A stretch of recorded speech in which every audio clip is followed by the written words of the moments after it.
আচ্ছা, আপনি কি সেই আশ্চর্য ছাগলটির কথা জানেন, যেই ছাগলটি রাসূল সাল্লাল্লাহু আলাইহি ওয়াসাল্লামের পবিত্র হাতের ছোঁয়ায় শুকনা শরীর নিয়েও ঝরঝর করে দুধ দিয়েছিল? ঘটনাটা শুনলে গায়ের লোম দাঁড়িয়ে যায়। দৃশ্যটা কল্পনা করুন, মক্কা থেকে অনেক দূরে ধুধু মরুভূমির এক কোণায় ছোট একটা তাঁবু। সেখানে থাকতেন এক দয়ালু নারী, উম্মে মাবাদ। যে কোনো মেহমান এলেই তিনি আপ্যায়ন করতেন, কিন্তু সময়টা ছিল ভয়ঙ্কর খরার। ঘরে এক দানা খাবার নেই, পানি নেই। উম্মে মাবাদ নিজেই ভীষণ অসহায়। ঠিক এমন এক ভর দুপুরে তার তাঁবুর সামনে এক কাফেলা এসে থামল। কাফেলার একজন মানুষের চেহারা থেকে যেন নূর ঠিকরে পড়ছিল।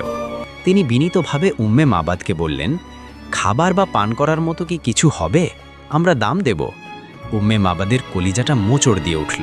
তিনি ছলছল চোখে বললেন, হায়, আমার ঘরে যদি সামান্য কিছু